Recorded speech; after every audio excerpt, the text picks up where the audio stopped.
கொழும்பில் உள்ள பிரபல செல்வந்தர்கள் சிக்கலில் ராஜபக்சகளுடனான தொடர்பை அம்பலப்படுத்தும் பொன்சேகா. பிள்ளையானோடு கூட்டு சேர்ந்து தகுதியை இழந்த என்பிபி பகிரங்கமாக கூறிய சாணக்கியன். எங்களை காப்பாற்றுங்கள், கண்ணீர் வடிக்கும் முன்னாள் அமைச்சர்கள். தீவகத்தில் ஏபிடிபியுடன் இணைவதில்லை, தமிழரசு கட்சியின் அதிரடி தீர்மானம். தெஹ்ரானை விட்டு உடனடியாக வெளியேறுங்கள், டொனால்ட் டிரம்பின் அதிரடி அறிவிப்பு. இஸ்ரேலுக்குள் நுழைந்த ஈரானிய ராக்கெட் பற்றி எரியும் முக்கிய கட்டமைப்பு. யாழில் மீண்டும் எரிபொருளுக்கு நீண்ட வரிசை. எல்லா பக்கமும் செக் வைத்த நெதன்யாகு, திணறும் ஈரான்.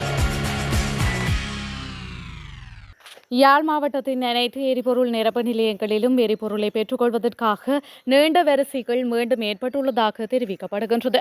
குறிப்பாக யாழ் நகர் மற்றும் புறநகர் பகுதிகளில் உள்ள பலநோக்கு கூட்டுறவு சங்கங்களதும் தனியாரதும் எரிபொருள் நிரப்பு நிலையங்களில் மக்கள் நீண்ட வரிசையில் நின்று எரிபொருளை பெற்று வருவதாக கூறப்படுகின்றது.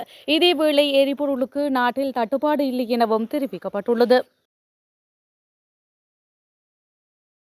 இந்த நாட்டை விடுவிப்பதாயின் ஊழல் வலையமைப்பில் இருந்து மீட்க வேண்டும் என முன்னாள் ராணுவ தளபதி ஃபீல்டு மார்ஷல் சரத் பொன்சேகா தெரிவித்துள்ளார். ராஜபக்சேக்கள் மற்றும் கொழும்பில் உள்ள பிரபல செல்வந்தர்கள் சிலரே இந்த பாரதூரமான ஊழல் குற்றங்களின் பின்னணியில் உள்ளனர் என்று சரத் பொன்சேகா சுட்டிக்காட்டியுள்ளார். களத்துறையில் நேற்று நடைபெற்ற மக்கள் சந்திப்பில் கலந்து கொண்டு கருத்து தெரிவிக்கும் போதே அவர் இதனை குறிப்பிட்டுள்ளார். அவர் மேலும் தெரிவிக்கையில், நாட்டில் ஊழல் வலையமைப்பு உள்ளது, அதுவே தற்பொழுது நாட்டை நிர்வகிக்கின்றது.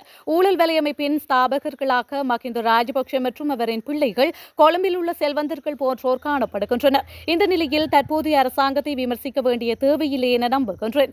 அரசாங்கத்தை விமர்சித்தால் நாட்டை வீழ்ச்சிக்கு கொண்டு வந்தவர்களே மீண்டும் ஆட்சியை கைப்பற்றுவார்கள். ஊழல் நிறைந்த கட்சிகளை கட்டியெழுப்புபவர்களை தடுக்க வேண்டும். அவ்வாறு செய்துவிட்டு தற்போதைய அரசாங்கத்தின் குறைபாடுகளை சுட்டிக்காட்டலாம். இதன் மூலம் நாட்டிற்கு நியாயத்தை வழங்குவோம் என அவர் தெரிவித்துள்ளார்.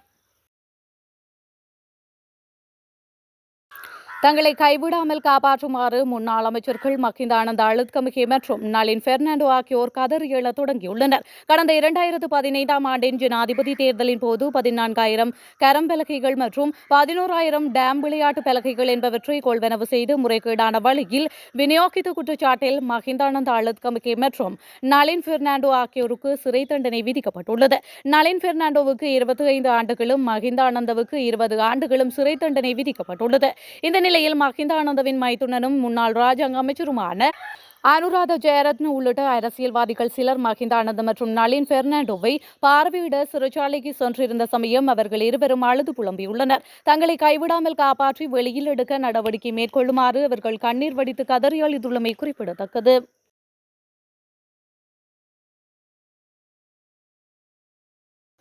தேசிய மக்கள் சக்தியினர் சில சபைகளில் தமிழ் மக்கள் விடுதலை புலிகள் கட்சியினருடன் சேர்ந்து ஆட்சியமைக்க முன்வந்துள்ளார்கள். எனவே அவர்களுக்கு ஊழல் மோசடியை பற்றி பேச தகுதியில்லை என்று நாடாளுமன்ற உறுப்பினர் ரா சாணக்கியன் தெரிவித்துள்ளார்.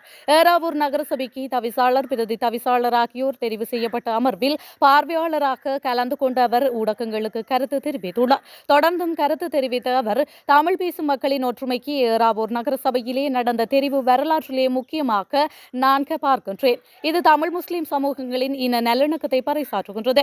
இத்தகைய ஒரு நிலைமையை அடைந்து கொள்வதற்காக நாங்கள் தொடர்ச்சியாக உழைத்து வருகின்றோம். அதன் அடிப்படையில் எதிர்வரும் காலங்களில் வடக்கு கிழக்கு தமிழர் தாயகத்தை தமிழ் பேசும் மக்கள் ஆள வேண்டும் என நாங்கள் அவாவுறுகின்றோம். இஸ்லாமியர்கள் பெரும்பான்மையாக வாழ்கின்ற ஏறாவூர் நகரசபைக்கு ஒரு தமிழர் பிரதி தவிசாளராக தெரிவு செய்யப்படுவதற்கு ஸ்ரீலங்கா முஸ்லிம் காங்கிரஸ் கட்சியை சேர்ந்தவர்கள் தங்களது முழுமையான ஆதரவை வழங்கி தமிழ் முஸ்லிம் சமூக ஐக்கியத்தை நிரூபித்து காட்டியிருக்கின்றார்கள்.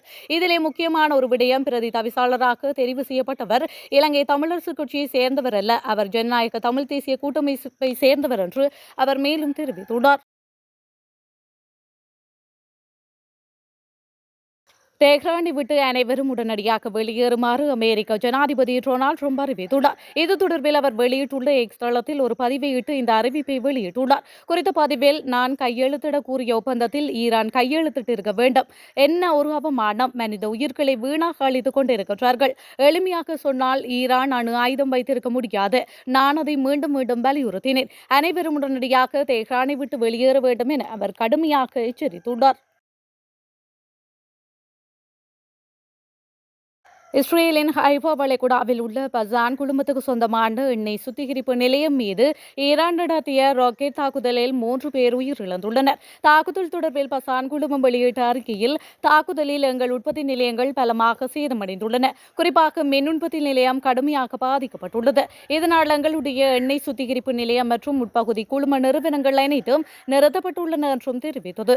மேலும் மின் விநியோகத்தை மீள செயல்படுத்த இஸ்ரேல் மின்சார கழகத்துடன் இணைந்து பணியாற்றி வருகின்றோம் எனவும் தெரிவித்துள்ளது. பசான் எண்ணெய் சுத்திகரிப்பு நிலையம் ஹைபா வளைகுடா பகுதியில் மிகவும் அடர்த்தியாக மக்கள் வாழும் பகுதியில் அமைந்துள்ளது. இந்த நிலையத்தின் முக்கிய அடையாளமான கூலிங் டவர் நீண்ட நாட்களாகவே ஈரானை சேர்ந்த ஹிஸ்புல்லா போன்ற எதிரிகளின் தாக்குதலுக்கு பக்கமாக இருந்தது. ஆனால் இதுவரை நேரடி தாக்குதல் மேற்கொள்ளப்படவில்லை. இந்த நிறுவனம் சுற்றுச்சூழலை கடுமையாக மாசுபடுத்துவதால் மற்றும் தாக்குதல் ஏற்பட்டால் பேரழிவு ஏற்படும் என்ற பயத்தால் மக்கள், சுற்றுச்சூழல் ஆர்வலர்கள் உள்ளிட்டோர் நீண்ட காலமாக இதை மூடுகோரி போராடி வருகின்றனர். இதையடுத்து 2022ஆம் ஆண்டு இஸ்ரேல் அரசு இந்த எண்ணெய் சுத்திகரிப்பு நிலையத்தை 2030ஆம் ஆண்டுக்குள் வேறு இடத்திற்கு மாற்ற உத்தரவிட்டுள்ளமையும் குறிப்பிடத்தக்கது. இஸ்ரேல் ஈரான் இடையே நாளுக்கு நாள் பதற்றம் அதிகரித்து வரும் நிலையில் தெஹ்ரானின் வான்பரப்பு முழுவதையும் தனது கட்டுப்பாட்டில் கொண்டு வந்து விட்டதாக இஸ்ரேல் தெரிவித்துள்ளது. மத்திய கிழக்கு பிராந்தியத்தில் இப்போது பதற்றம் தொடர்ந்து அதிகரித்து வருகின்றது. இதற்கினை காலம் ஹமாஸ், ஹிஸ்புல்லா, ஹவுதி என தீவிரவாத அமைப்புகளுக்கு எதிராக இஸ்ரேல் போரிட்டு வந்தது. இப்போது நேரடியாகவே ஈரானுக்கு எதிராகவே மோதலை ஆரம்பித்துள்ளது.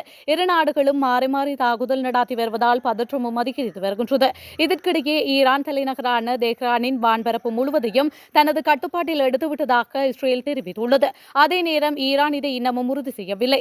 இருப்பினும் இஸ்ரேல் விமானப்படை கடந்த சில நாட்களாக தெஹ்ரான் மீது பல தாக்குதல்களை நடாத்தியுள்ள நிலையில் இது உண்மையாகவே இருக்கக்கூடும் என்றும் கருதப்படுகின்றது.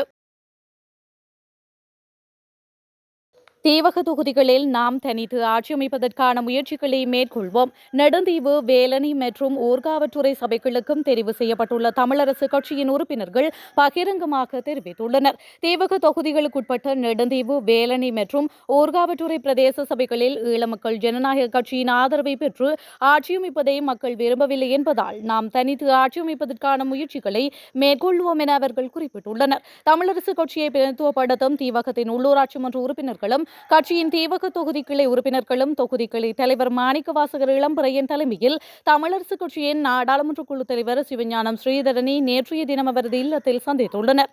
இதன்போது அவர்கள் இவ்வாறு தெரிவித்துள்ளனர்.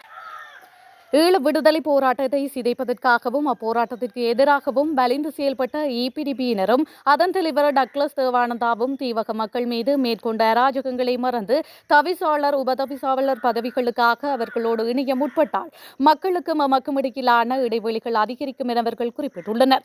அதனை தவிர்த்து சபைகளில் தனித்து ஆட்சியமைப்பது குறித்து நாடாளுமன்ற உறுப்பினர் ஸ்ரீதரனோடு கலந்துரையாடியிருந்தமையும் குறிப்பிடத்தக்கது.